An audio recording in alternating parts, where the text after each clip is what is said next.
se dirigirá al público Borja Paladini Adel. Él es especialista en construcción de paz y gobernanza, con amplia experiencia en la promoción de procesos de diálogo democrático como medio de transformación de conflictos para forjar procesos políticos democráticos. Se ha distinguido por asesorar en aspectos de dirección política, técnica y de gestión en la construcción de paz, combinada con una sólida experiencia en campo. También se ha desempeñado como asesor en el PNUD Colombia, PNUD Honduras, Fundación Berghoff para la Transformación de Conflictos, Alianza Noruega de Paz, Fundación para la Paz, entre otros. Fue consejero del Ministerio para el Posconflicto y del PNUD Colombia y actualmente es consultor, asesor de la Universidad de Notre Dame para el proyecto Matriz de Acuerdos de Paz.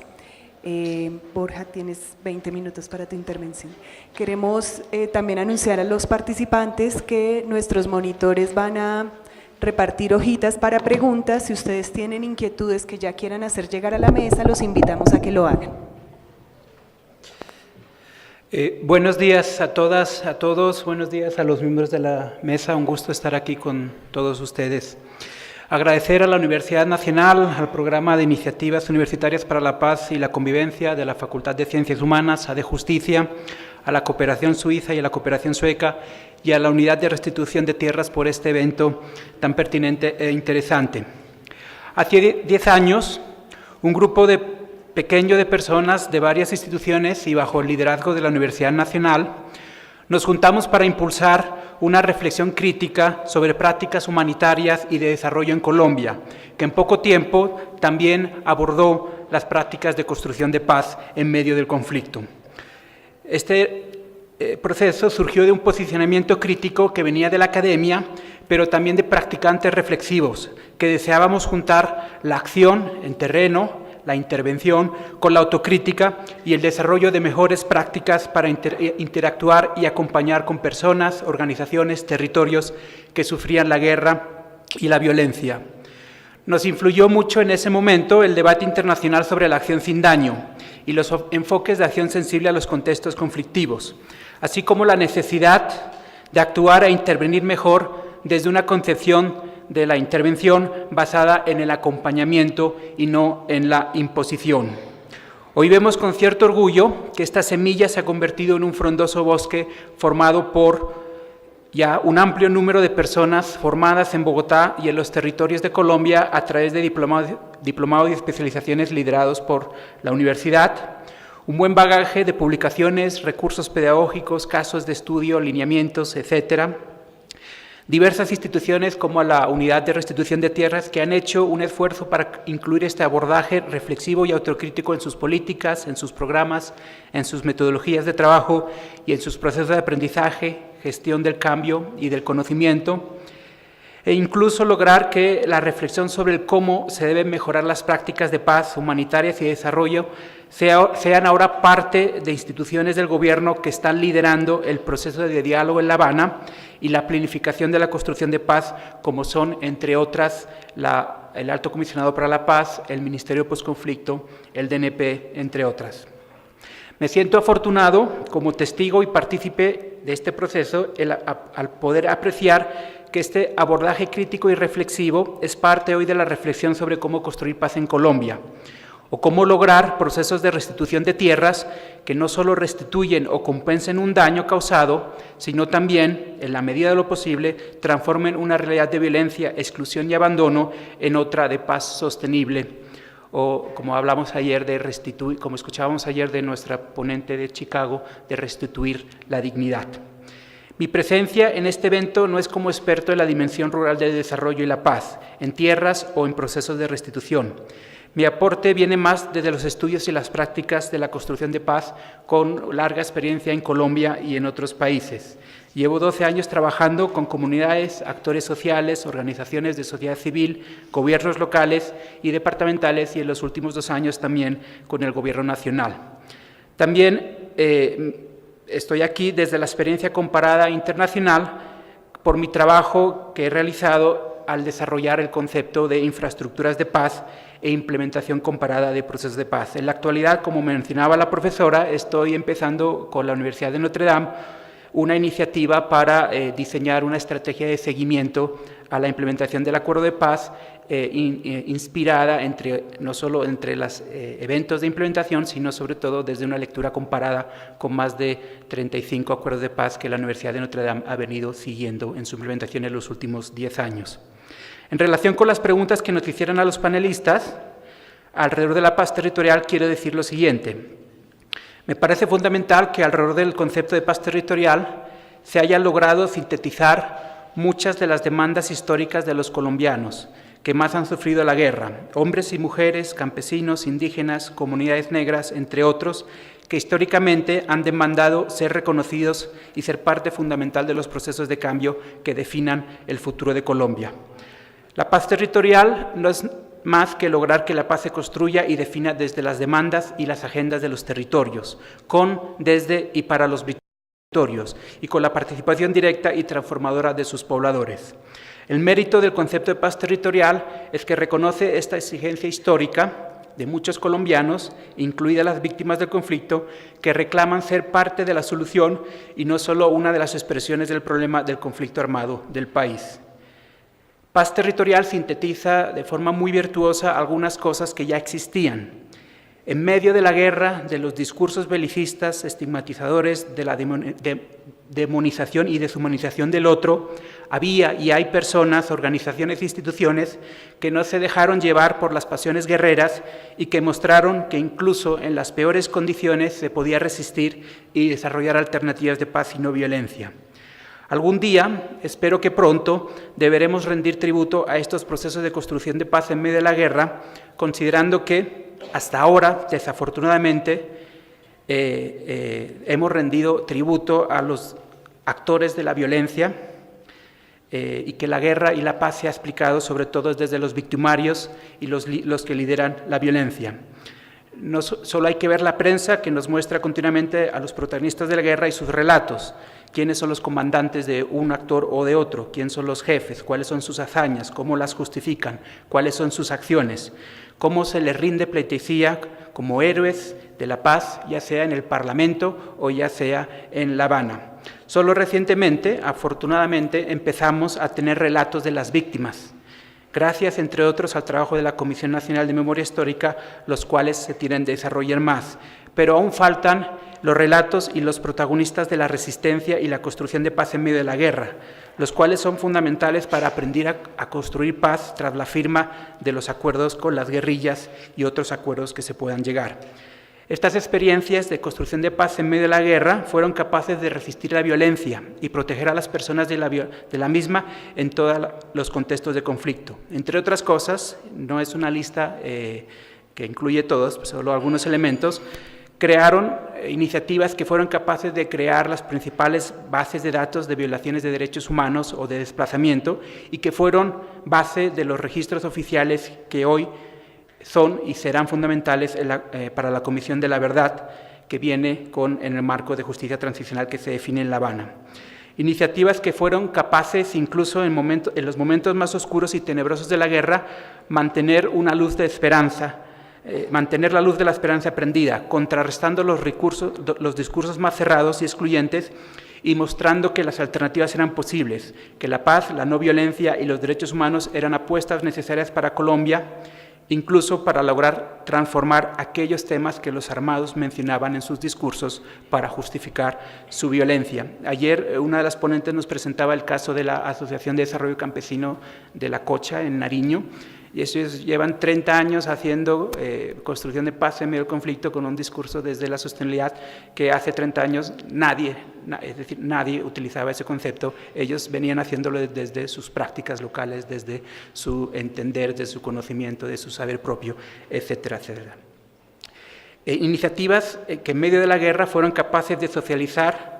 y ser ejemplo en primera persona de los valores de la paz y la democracia, del perdón, la reconciliación, del diálogo y el reconocimiento del otro como parte necesaria para cualquier solución y no como parte del problema. Iniciativas que mantuvieron vivos que mantuvieron vivas y resistentes y cohesionadas procesos comunitarios y organizativos. Desarrollaron redes y alianzas, incluso tendiendo puentes y rompiendo las líneas que dividían a las personas, las comunidades y el Estado. Iniciativas que facilitaron diálogos en lo local y lo nacional entre actores improbables, luchando contra la polarización y la estigmatización del otro, ya sea este campesino, defensor de derechos humanos, periodista, funcionario o empresario. Iniciativas que proveyeron servicios y bienes públicos que los garantes de derechos, el Estado fundamentalmente, no fueron capaces de proveer, sobre todo en zonas rurales dispersas y remotas, o que eran proveídos por actores armados desde la coerción y la amenaza del uso de la fuerza. Estas experiencias fueron capaces de resistir los años tenebrosos. Muchos incluso fueron víctimas de la violencia y perdieron sus vidas. Hoy deben ser reconocidas como ejemplos y alternativas sobre las que construir las bases y los cimientos de la paz en Colombia. No solo a las víctimas, que son fundamentales, también a los que construyeron paz en medio de la guerra. En el día de ayer se ofreció, a través de diversas ponencias, una lectura estructural macro, políticas comparadas de reforma rural, tierra y restitución de tierras en Colombia y a nivel internacional, marcos legales y normativos, desarrollos institucionales, políticas públicas, leyes, acuerdos de paz, entre otros elementos. Hoy la organización nos invita a dar una lectura micro, que ponga la atención no tanto en el qué de la construcción de paz, de la justicia transicional, de la restitución de tierras, sino que la ponga en algo que solemos olvidar: cómo se construye paz, cómo se restituye tierras con un enfoque transformador. Este es un debate fundamental para el país, pero se está dando poco, sobre todo a nivel nacional. Se ha posicionado en ambientes, se está posicionando en diversos ambientes el concepto de paz territorial, pero no hay claridad aún ni debate público sobre cómo lo vamos a hacer, cuáles son los medios que nos permitan lograr los fines que plantea el Acuerdo de Paz y otras apuestas de las colombianas.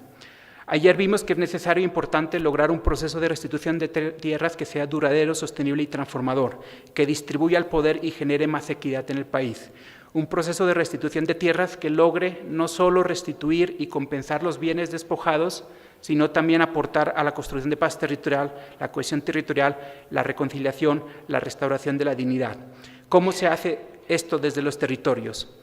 El Acuerdo de Paz genera algunos instrumentos importantes, como son los planes de desarrollo con enfoque territorial, que sin duda son una nueva forma de hacer las cosas y pueden ser una gran oportunidad para construir Estado desde los territorios con las personas. Creo que Diego probablemente va a ahondar en este tema, entonces no voy a entrar en detalle. En mi opinión, el enfoque de acción sin daño y sensibilidad a los contextos conflictivos nos ayuda también a poner en el centro del debate, desde una mirada crítica y desde un imperativo ético, el cómo de la construcción de paz, ya sea esta vista desde la restitución de tierras, la justicia transicional, la inclusión y la participación política,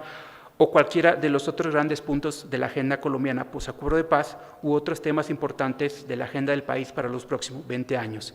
Hay un elemento que quiero mencionar como primordial para definir mejor e identificar entre todos los cómo de la construcción de paz. La construcción de paz, la restitución de tierras con enfoque transformador, depende mucho de gente como nosotros, los que tenemos la posibilidad de participar o incidir en la toma de decisiones. Desde esta posibilidad de asesorar y recomendar el cómo de la construcción de paz, sugiero que partamos de algo que a menudo olvidamos. La paz es básicamente un ejercicio de reconocimiento, que nos lleve a actuar, reconocimiento que nos lleve a actuar en consecuencia desde este punto de partida. Reconocer, por ejemplo, que las políticas públicas, los programas y los proyectos no son un fin en sí mismo, sino un instrumento, un medio para transformar la vida de las personas, acompañar sus proyectos de vida, generar oportunidades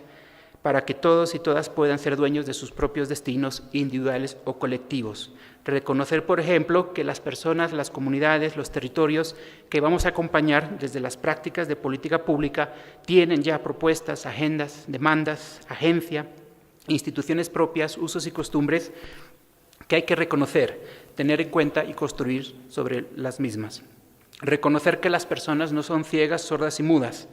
Actuar en consecuencia escuchando al otro, poniéndonos en sus zapatos, en su historia, en sus necesidades humanas e intereses vitales.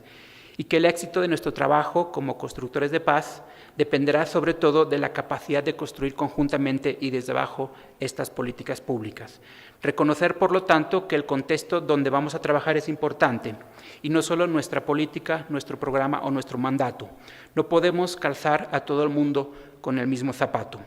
Por lo tanto, analizar el contexto de forma constante es fundamental. Es la herramienta que nos permite reconocer cuando una intervención de cualquier tipo, que cualquier intervención de cualquier tipo irrumpe en un contexto, esta intervención se convierte en parte del contexto y lo influye positivamente o negativamente. El análisis es la herramienta que nos debe permitir reconocer a los actores, a las dinámicas predominantes en el territorio, los elementos que dividen a la gente, los elementos que la conectan.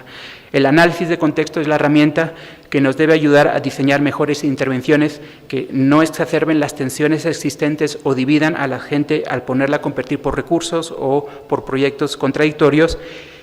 y que nos ayuden a maximizar el impacto de nuestras intervenciones, desarrollando y construyendo sobre aquellos activos, capacidades, conectores que todas las personas y comunidades disponen. Reconocer implica que no somos infalibles, que podemos equivocarnos y que por lo tanto es necesario acompañar nuestro trabajo desde un ejercicio constante de autorreflexión y aprendizaje. Implica esta reflexión y aprendizaje tener siempre una mirada interna a nuestras organizaciones, nuestras instituciones, ser capaces de analizar quiénes somos como organización, qué queremos hacer, lo estamos o no logrando, cómo podemos mejorar nuestras prácticas para mejorar nuestros resultados, cómo estos resultados mejoran o no las condiciones de vida de las personas y construyen sinergias virtuosas de paz o sinergias no virtuosas de conflictividad. Una mirada interna que nos oriente a identificar de forma temprana qué ajustes institucionales, metodológicos, prácticas tenemos que hacer en nuestras acciones diarias para mejorar nuestro trabajo. El reconocimiento, un tema importante, nos debe llevar a aceptar que no nos podemos burocratizar, proyectizar. No podemos proyectizar la construcción de paz o la restitución de tierras. Tenemos el reto, todas las instituciones y organizaciones que trabajan en estos temas, tenemos el reto de no convertirnos en fábricas de producción masiva, en vomitadoras de proyectos. Esto es uno de los grandes dilemas a enfrentar. A menudo la arrogancia tecnocrática nos lleva a justificar cualquier cosa en nombre de la racionalidad burocrática de la organización o de la institución, olvidando que trabajamos para las personas y no para la organización en sí mismo.